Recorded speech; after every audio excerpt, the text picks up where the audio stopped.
Bismillahirrahmanirrahim. Assalamualaikum warahmatullahi wabarakatuh.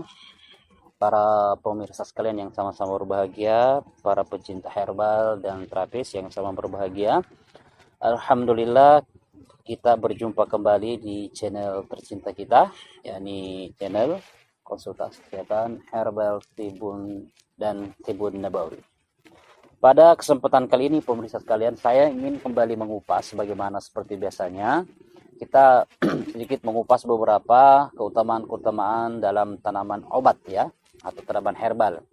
Pada kesempatan kali ini saya ingin membahas ya salah satu tanaman yang juga terkenal ya di mana di lingkungan kita sering kita menjumpai ya, namanya pulutan ya, pulutan.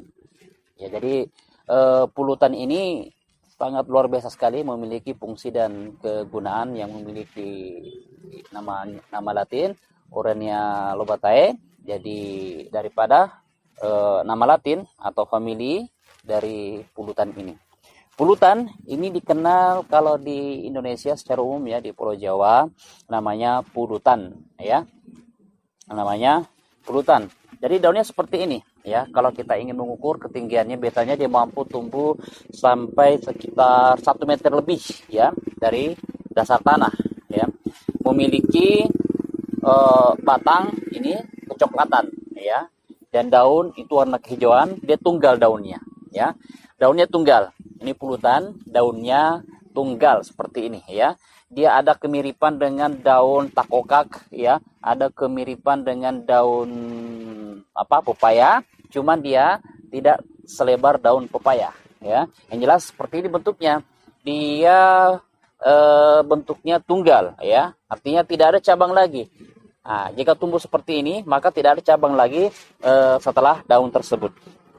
Inilah yang namanya tanaman pulutan yang sangat terkenal ya, sangat terkenal ya. Di dalam kandungan atau senyawa dari farmakologis dari pulutan ini ya, dia sebagai ada kandungan senyawa dari alkaloid ya, natrium, kalium ya, dan garam.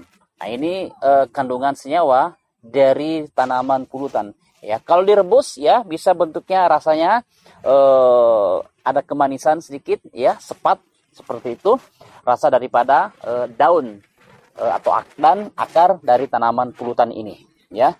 Baik, dia kalau kita lihat fungsi dari farmakologisnya, tanaman pulutan ini ya, dia bisa sebagai anti inflamasi ya, bisa juga sebagai analgesik, namun lebih tinggi kandungan inflamasinya daripada analgesiknya. Kemudian dia sebagai antipiretik juga ya, dan kemudian sebagai ya hemostatik ya, artinya memiliki kegunaan lain ya. Tanaman ini sebagai juga anti racun ya, sehingga kita tinjau dari sisi fungsi dan kegunaannya ya sebagai berikut. Kita akan jelaskan ya satu-satu. Pertama ya, paling umum kita gunakan tanaman dari pulutan ini sebagai pengobatan gondok beracun ya. Ini bisa digunakan untuk pengobatan gondok beracun. Bagaimana caranya? Ya, kalau gondok beracun yang bisa kita ambil ya, bisa ambil akarnya dan daunnya ya. Diambil akarnya dan daunnya, bisa cukup kalau seperti ini besarnya ya. Diambil 3 batang, kemudian keringkan akarnya. Demikian juga ambil daunnya beberapa lembar, sekitar 10 lembar ya, keringkan ya. Setelah dia kering ya, baru kita rebus ya dengan air sebanyak 5 gelas. Biarkan mendidih sampai tersisa sekitar 2 gelas ya. Nah, 2 gelas. 1 gelasnya diminum waktu pagi dan 1 gelasnya diminum waktu malam ya. Nah, ini kurang lebih seperti itu cara konsumsi pengobatannya ya, dari beberapa keluhan penyakit ya. Apakah yang kita sebutkan tadi sebagai gondok beracun, maka seperti itu ya. Bisa juga dengan daun mentah ya, artinya daunnya mentah tanpa dikeringkan ya, boleh juga. Tapi jika bisa dikeringkan itu juga lebih bagus ya. dikeringkan daunnya untuk direbus ya, untuk direbus. Kemudian kegunaan lain daripada pulutan ini ya, dia sebagai pengobatan diare, disentri ya. Kalau misalkan orang kena diare, begitu juga diare, maka boleh diambil akarnya ya, boleh diambil akarnya dan daunnya dikeringkan untuk sebagai pengobatan. Caranya seperti apa? Caranya kurang lebih seperti tadi ya. Jadi ada dua cara yang kita pakai.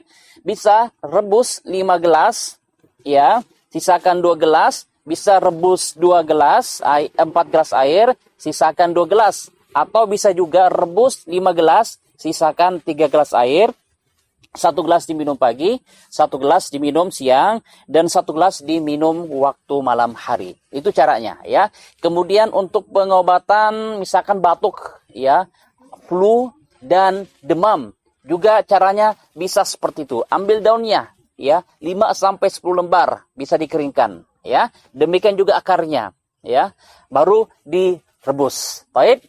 Kemudian bisa juga pengobatan misalkan digigit binatang yang beracun, misalkan kalajengking ya, atau sejenis lipan, atau misalkan kelabang, atau dari semut yang sedikit beracun ya, atau ular ya. Tetapi tentunya kalau ular ini lebih ngeri ya bisanya ya, artinya hanya penanganan pertama ya, tindakan pertama. Setelah itu mungkin diambil tindakan yang lebih baik lagi ya.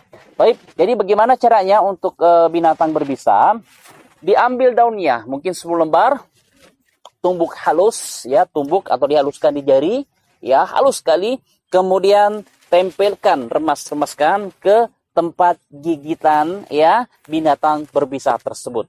Lakukan ya, bisa beberapa kali sampai 3 kali ya, sehingga racunnya bisa dinetralisirkan ya, atau racunnya bisa dikeluarkan. Baik. Kemudian ya, pengobatan apa lagi? Ya, bisa juga ini kita gunakan untuk bisul ya. Caranya ambil daunnya, bisa 5 lembar, haluskan kembali ya. Bisa campur garam, bisa campur juga dengan VCO ya. Kemudian tempelkan ke tempat tersebut ya. Ini cara penggunaan ya, ataupun pengobatan dari daun pulutan tersebut ya.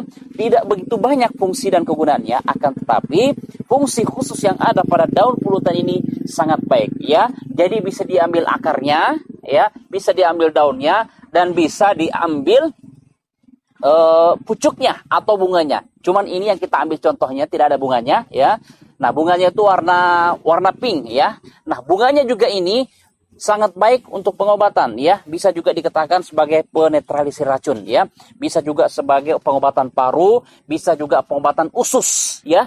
Jadi fungsinya bisa juga untuk gangguan usus, apakah radang usus, dan bisa juga pada usus buntu ya. Ini fungsi dan kegunaan daripada tanaman pulutan yang sangat banyak di sekeliling kita. Silakan para pemirsa sekalian ya, para hadirin sekalian ya, mencari jenis tanamannya ini. Silakan fungsikan sesuai yang kita jelaskan pada penjelasan pertama dari tanaman ini. Baik. Demikian para pemirsa sekalian, silakan dicari ya, tanaman ini sangat berguna sekali untuk kita semuanya ya. Kita manfaatkan untuk keluarga kita dalam tindakan preventif ataupun untuk pengobatan. Mudah-mudahan bisa bermanfaat untuk kita semuanya ya. Sampai ketemu lagi ya pada pembahasan ya jenis tanaman selain daripada ini.